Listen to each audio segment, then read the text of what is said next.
ಬೆಂಗಳೂರಲ್ಲೂ ಕೂಡ 3 ದಿನಗಳಿಂದ ನಿರಂತರವಾಗಿ ತುಂತುರು ಮಳೆಯಾಗ್ತಾ ಇದೆ. ಈ ರೀತಿ ತುಂತುರು ಮಳೆಗೆ ಪಾರ್ಕ್ನ ಕಾಂಪೌಂಡ್ನ ಗೋಡೆ ಕುಸಿತ ಆಗಿದೆ. ಬೆಂಗಳೂರಿನ ವಿದ್ಯಾಪೀಠ ವಾರ್ಡ್ನಲ್ಲಿ ಈ ಘಟನೆ ನಡೆದಿರುತ್ತೆ. 2 ತಿಂಗಳ ಹಿಂದೆ ಮಳೆಗೆ ಈ ಪಾರ್ಕ್ನ ಗೋಡೆ ಕುಸಿದಿತ್ತು. ಬೆಂಗಳೂರಲ್ಲಿ ಹೆಚ್ಚು ಮಳೆಯಾಗಿತ್ತಲ್ಲ ಆಗ 3 ದಿನಗಳಿಂದ ಈಗ ಮತ್ತೆ ಮಳೆ ಆಗ್ತಾ ಇರೋದ್ರಿಂದ ಈ ಗೋಡೆ ಮತ್ತೆ ಕುಸಿತ ಆಗಿದೆ. ಹೀಗೆ ಕುಸಿದಿದ್ದಂತಹ ಕಾಂಪೌಂಡ್ನ ಜಾಗದಲ್ಲಿ ಮತ್ತೆ ಮಣ್ಣು ಕುಸಿತ ಆಗ್ತಾ ಇದೆ. ನಿರಂತರವಾಗಿ ಮಳೆಯಾಗ್ತಾ ಇರೋದ್ರಿಂದಾಗಿ ಕಾಂಪೌಂಡ್ನ ಮಣ್ಣು ಕೂಡ ಕುಸಿತಾ ಇರೋದ್ರಿಂದ ಜನ ಆತಂಕದಲ್ಲಿದ್ದಾರೆ. ಬೆಂಗಳೂರಿನ ಏರಿಯಾಗಳಲ್ಲಿ ಈ ರೀತಿಯಾದಂಥ ಅವಾಂತರಗಳು ಸೃಷ್ಟಿಯಾಗ್ತಾ ಇದೆ. ನಿನ್ನೆಯಷ್ಟೇ ನಾವು ನೋಡ್ತಾ ಇದ್ವಿ, ಜೆ ಲೇಔಟ್ನಲ್ಲೂ ಕೂಡ ಮನೆ ಗೋಡೆ ಕುಸಿತ ಆಗಿ ಸದ್ಯದರಲ್ಲೇ ಸ್ವಲ್ಪದರಲ್ಲೇ ಅಲ್ಲಿ ಜನ ಪಾರಾಗಿತ್ತು. ಬಟ್ ಈಗ ಮತ್ತೊಂದು ಏರಿಯಾದಲ್ಲಿ ಈ ರೀತಿ ಪಾರ್ಕ್ನ ಗೋಡೆ ಕುಸಿತ ಆಗಿರೋದು, ಅಲ್ಲಿ ಈಗ ಮಣ್ಣು ಕುಸಿತ ಆಗ್ತಾ ಇದೆ. ತುಂತುರು ಮಳೆ ಆಗ್ತಾ ಇರೋದ್ರಿಂದಾಗಿ ಈ ರೀತಿ ಕುಸಿತ ಸಂಭವಿಸ್ತಿರೋದು, ಮಣ್ಣು ಜಾರ್ತಾ ಇದೆ ಅಲ್ಲಿ.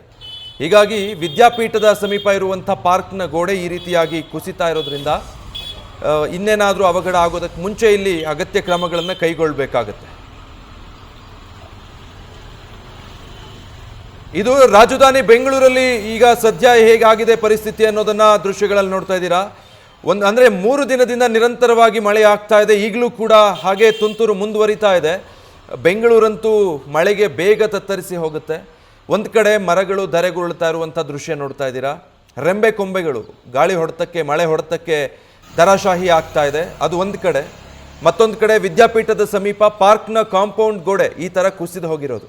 2 ತಿಂಗಳ ಮುಂಚೆನೇ ಅದೇ ಭಾಗದಲ್ಲಿ ಈ ರೀತಿ ಆಗಿತ್ತು. ಬಟ್ ಈಗ ಮತ್ತೆ ಮಳೆ ಹೆಚ್ಚಾಗಿರೋದ್ರಿಂದ 2 ತಿಂಗಳ ಹಿಂದೆ ಅಲ್ಲಿ ಎಲ್ಲಿ ಕುಸಿತ ಆಗಿತ್ತಲ್ಲ ಅದೇ ಸ್ಥಳದಲ್ಲಿ ಈಗ ಮತ್ತೆ ಮಣ್ಣು ಕುಸಿಯೋದಕ್ಕೆ ಆರಂಭ ಆಗಿದೆ. ತುಂತುರು ಮಳೆ ಆಗ್ತಾ ಇರೋದ್ರಿಂದ ಮತ್ತೆ ಅಲ್ಲಿ ಮಣ್ಣು ಕುಸಿಯೋದಕ್ಕೆ ಆರಂಭ ಆಗಿದೆ. ಹಾಗಾಗಿ ಕಾಂಪೌಂಡ್ ಕುಸಿಯೋದಕ್ಕೆ ಮತ್ತೆ ಪ್ರಾರಂಭ ಆಗಿರೋದು.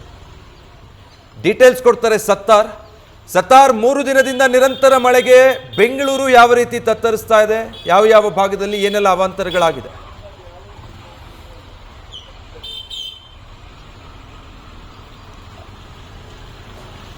ಮೇ ಬಿ ಸಂಪರ್ಕ ಸಾಧ್ಯ ಆಗ್ತಾ ಇಲ್ಲ ಅನ್ಸುತ್ತೆ. ಇದು ಒಂದೆರಡು ದೃಶ್ಯಗಳು ನೀವು ನೋಡ್ತಾ ಇರೋದು. ಬಹಳಷ್ಟು ಏರಿಯಾಗಳಲ್ಲಿ ಈ ಥರದ ಸಿಚುವೇಶನ್ಸ್ ಇದೆ. ಇನ್ನು ರಸ್ತೆಗಳ ಕತೆ ಅಂತೂ ಹೇಳೋದೇ ಬೇಡ. ಮೊದಲೇ ಎಲ್ಲ ಗುಂಡಿಗಳು ರಸ್ತೆಯಲ್ಲಿ ಬಾಯಿ ತೆರೆದು ನಿಂತಿರೋದ್ರಿಂದ ಅದರ ತುಂಬ ಈಗ ಮಳೆ ನೀರು ನಿಂತ್ಕೊಂಡು ಇನ್ನೊಂಥರ ಫಜೀತಿ ಸೃಷ್ಟಿಯಾಗೋಗಿದೆ ಬೆಂಗಳೂರಿನ ನಗರದ ರಸ್ತೆಗಳಲ್ಲಿ.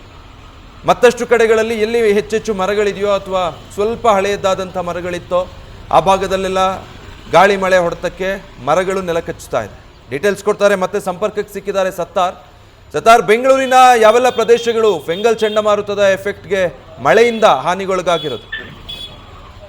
ವಿಜಯ್, ಫೆಂಗಲ್ ಚಂಡಮಾರುತದಿಂದ ನಗರದ ಪ್ರಮುಖವಾಗಿ ಇಂದಿರಾನಗರ ಆಗಿರ್ಬೋದು, ಜಯನಗರ, ವಿಧಾನಸೌಧ ಸುತ್ತಮುತ್ತ ಒಂದಿಷ್ಟು ಮರಗಳು ಧರಾಶಾಹಿಯಾಗಿದ್ರೆ ಇದೀಗ ವಿದ್ಯಾಪೀಠ ಸರ್ಕಲ್ ಬಳಿ ಕಾಂಪೌಂಡ್ ಕೂಡ ಕುಸಿತ ಆಗಿರುವಂತದ್ದು. ಇಲ್ಲಿ ಇದೇ ಜಾಗದಲ್ಲಿ 2 ತಿಂಗಳ ಹಿಂದೆ ಒಂದು ಪಾರ್ಕ್ ಗೋಡೆ ಕೂಡ ಇತ್ತು, ಅಂದ್ರೆ ಅಲ್ಲಿ ಕೂಡ ಕುಸಿತ ಆಗಿತ್ತು. ಇದೀಗ ಮತ್ತೆ ಅದೇ ಜಾಗ ಕುಸಿತ ಆಗಿರುವಂತ ಪ್ರಮುಖ ಕಾರಣ ಏನಂದ್ರೆ ಮೊನ್ನೆಯಿಂದಲೂ ಕೂಡ ನಗರದಲ್ಲಿ ಜಿಟಿ ಮಳೆ ಆಗ್ತಾ ಇದೆ.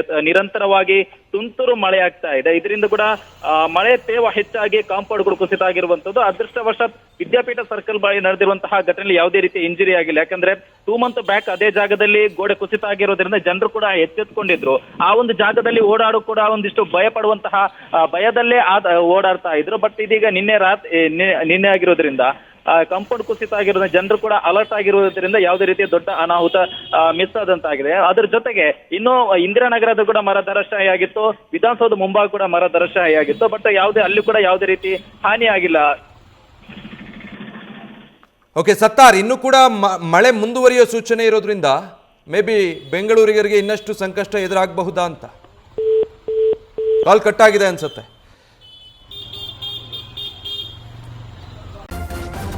ನ್ಯೂಸ್ ಫಸ್ಟ್, ನಿರ್ಭೀತಿಯಿಂದ ನಿಮ್ಮ ಪರವಾಗಿ.